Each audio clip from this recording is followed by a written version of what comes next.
Assalamualaikum warahmatullahi wabarakatuh. Perkenalkan, nama saya Merinda Lestandi Eskom MT. Saat ini saya menjadi staf pengajar di Fakultas Teknik Program Studi Teknik Elektro Universitas Muhammadiyah Malang. Bidang ilmu yang saya tekuni saat ini yaitu teknik atau rekayasa komputer. Mata kuliah yang pernah saya ampu diantaranya adalah pemrograman komputer, aljabar linier, matematika, algoritma dan pemrograman komputer, aplikasi mobile, basis data, pemrograman web, dan pemrograman berorientasi objek. Pada kesempatan kali ini, saya akan menjelaskan video pembelajaran terkait mata kuliah basis data yang saya ampu saat ini. Mata kuliah basis data bertujuan untuk memberikan pemahaman yang mendalam kepada mahasiswa mengenai konsep, prinsip, dan teknologi terkait manajemen basis data. Melalui mata kuliah ini, mahasiswa diharapkan dapat menguasai keterampilan untuk merancang, mengimplementasi, dan memelihara sistem basis data yang efisien dan handal. Materi pembelajaran selama 1 semester mata kuliah basis data yaitu pengenalan basis data, model data relasional, bahasa SQL, merancang basis data, normalisasi basis data, indexing dan optimasi query, transaksi dan keselamatan data, dan terakhir, basis data terdistribusi dan cloud.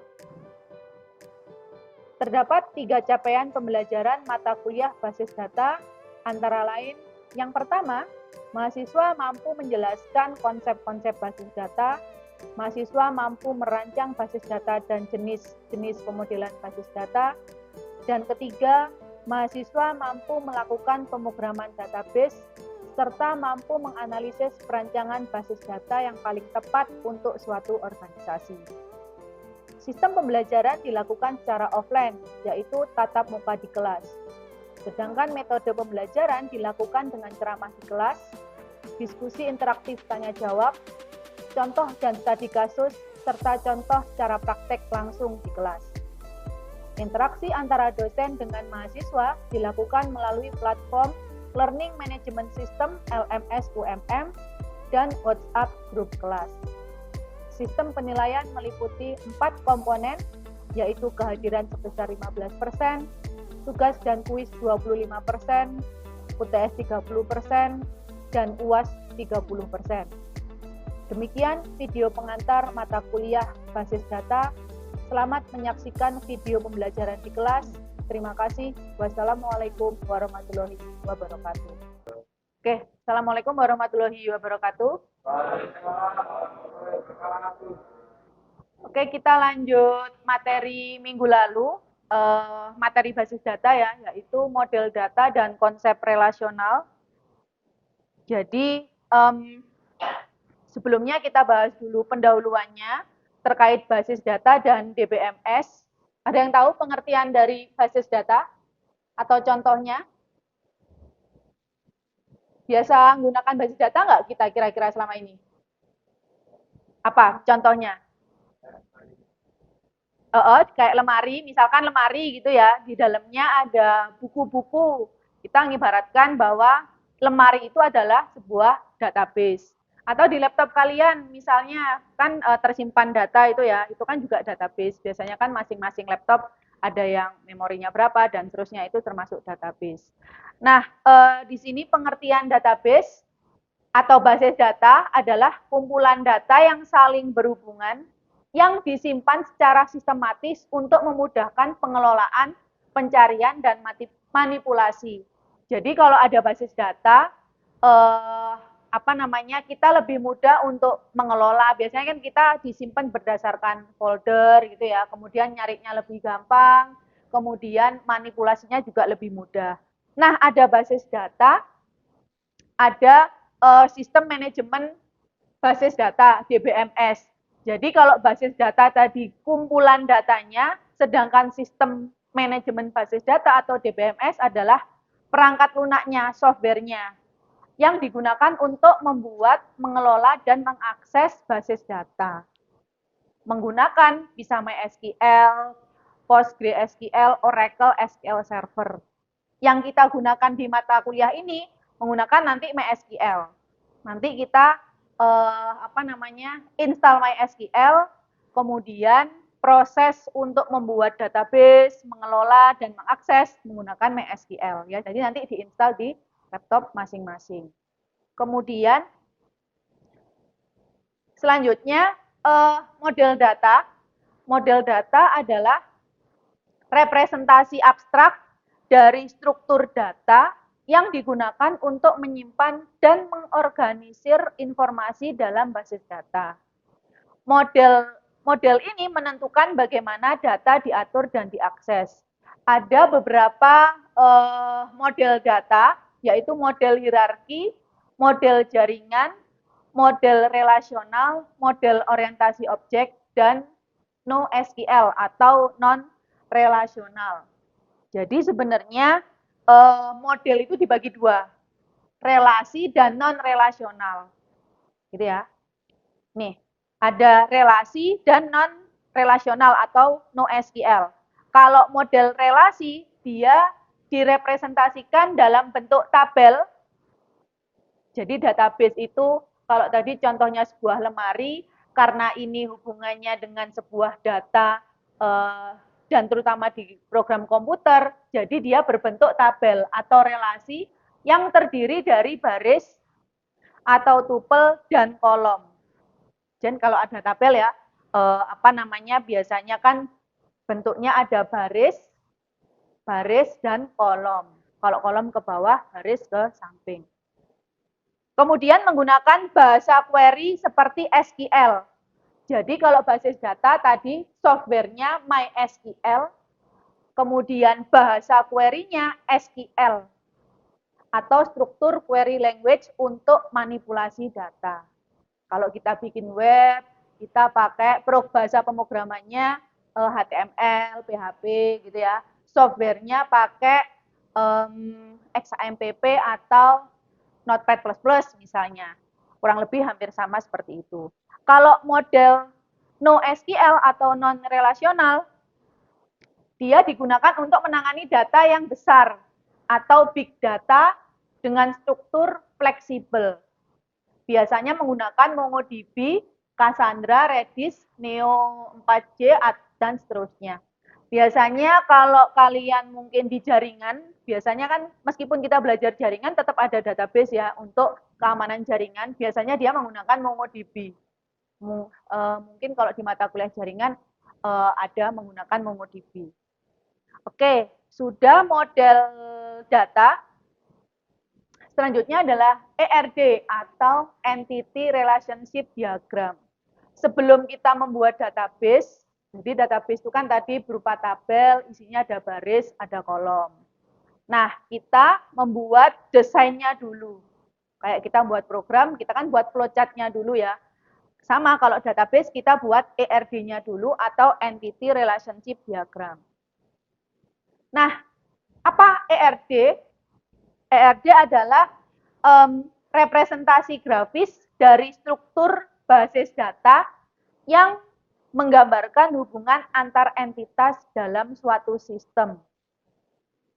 Menghubungkan entitas dalam suatu sistem. Tujuannya memodelkan data dalam bentuk yang lebih mudah dipahami. Kemudian menyusun struktur basis data sebelum implementasi fisik, menghindari redundansi, dan memastikan integritas data.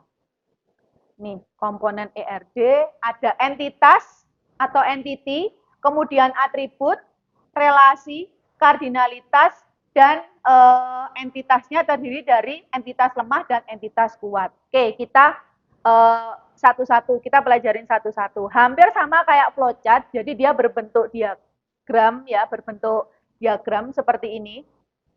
Jadi kalau notasi ERD, entitas dia persegi panjang, kemudian relasi dia belah ketupat, penghubung garis seperti biasa, atribut dia elips, kemudian atribut kunci, dia sama elips, cuman ada garis bawahnya di teksnya.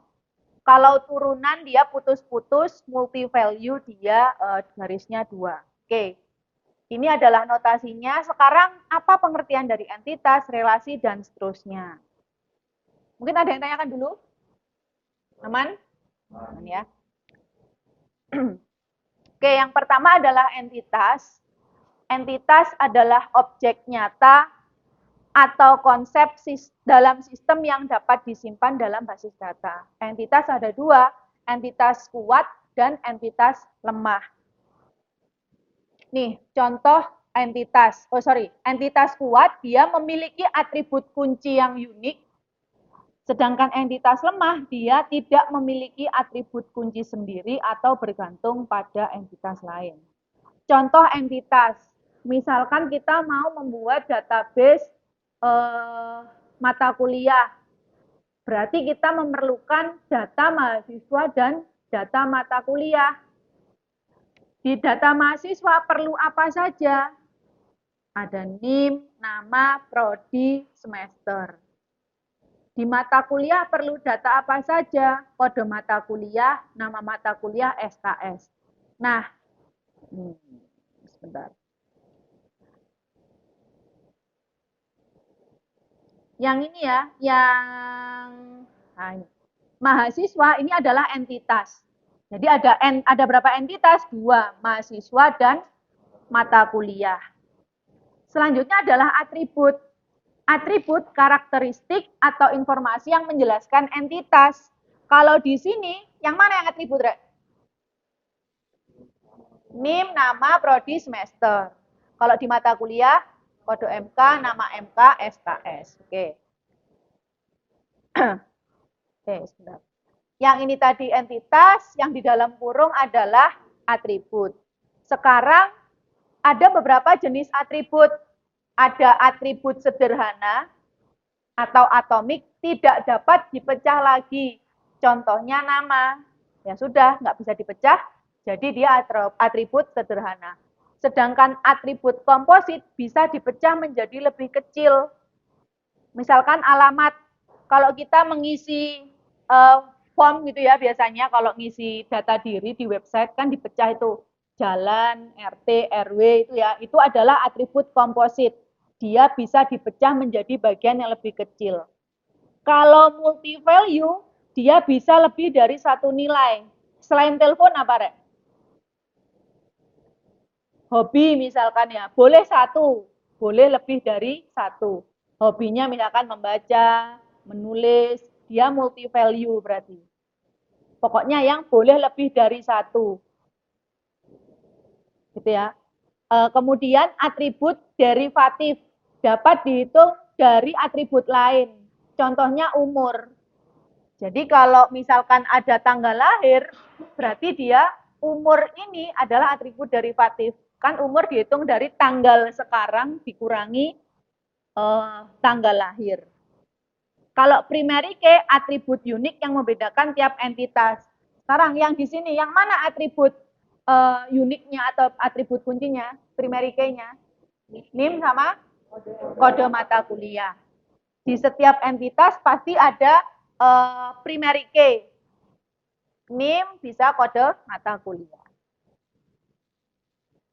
Selanjutnya adalah relasi. Relasi menggambarkan bagaimana dua atau lebih entitas berhubungan satu sama lain. Relasi di sini ada one to many, ya. Dia kemudian ada one to one dulu, one to one. Dia satu entitas berhubungan dengan entitas lain, satu entitas lain. Kalau one to many berarti satu entitas berhubungan dengan banyak entitas.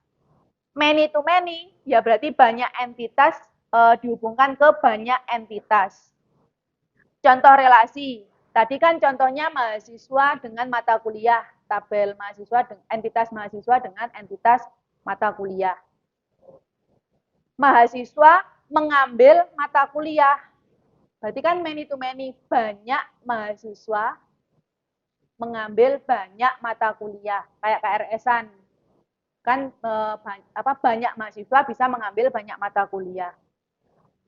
Satu dosen mengajar banyak mata kuliah. Misalkan saya bisa aja mengajar basis data, matematika, misalkan ya pemrograman komputer, dan seterusnya. Satu dosen bisa mengajar banyak mata kuliah.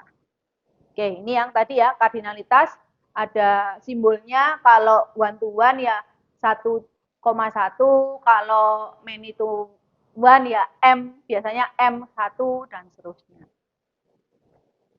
Oke, ini adalah entitas lemah dan entitas kuat. Kalau kuat dia entitas yang tidak bergantung pada entitas lain dan tidak memiliki primary key. Jarang sih sebenarnya ya. Misalkan kalau contohnya di sini ada anak dalam relasi orang tua dengan anak. Kalau entitas kuat dia yang memiliki primary key, kayak tadi yang mahasiswa sama mata kuliah. Ini adalah kunci dalam relasi. Kalau tadi ada contoh primary key, NIM di tabel mahasiswa, sama kode mata kuliah di tabel mata kuliah, itu adalah primary key. Identifikasi unik di setiap baris itu primary key. Kalau foreign key, kunci yang menghubungkan tabel satu dengan tabel lain. Biasanya di dalam tabel sudah ada primary key, kok tiba-tiba ada atribut kunci lagi? Nah, itu disebut foreign key. Kalau kandidat key, sekumpulan atribut yang bisa menjadi primary key. Super key, kandidat kunci yang lebih besar dari satu atribut. Integritas data, ada integritas entitas, setiap tabel pasti atau harus memiliki primary key. Kemudian integritas referensial, foreign key harus merujuk pada primary key yang valid di tabel lain. Kalau ada primary key di tabel A, tabel B juga ada primary key. Mau ngambil primary key dari tabel A, berarti kan foreign key ya. Yang diambil itu primary key-nya ya, jangan ngawur, ibaratnya seperti itu. Kemudian integritas domain, data harus sesuai dengan tipe yang telah ditentukan. Ini adalah contoh ERD. Tadi sebenarnya sudah contohnya mahasiswa dengan mata kuliah.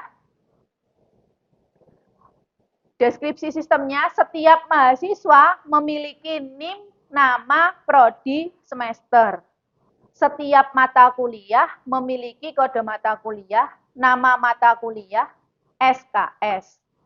Setiap mahasiswa dapat mengambil lebih dari satu mata kuliah, dan satu mata kuliah bisa diambil oleh banyak mahasiswa.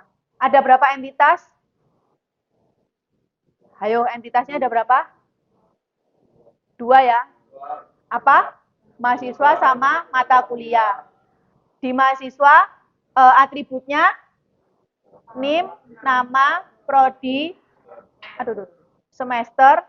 Di mata kuliah ada kode MK, nama MK, SKS. Primary key-nya NIM sama kode MK. Nah, ini langkah-langkah membuat ERD. Yang pertama kita identifikasi dulu entitas utamanya. Kita tentukan objek utama dalam sistem. Misalnya kalau tadi mahasiswa, mata kuliah, dosen gitu ya, atau barang, boleh misalkan kita mau buat database toko, kemudian kasir, dan seterusnya. Kemudian kita menentukan atributnya di setiap entitas. Kalau mahasiswa perlu apa aja? Dan ingat harus ada primary key-nya. NIM, primary key itu yang unik. Kalau nama kan boleh sama. Kalau NIM kita harus berbeda dengan ID yang lain.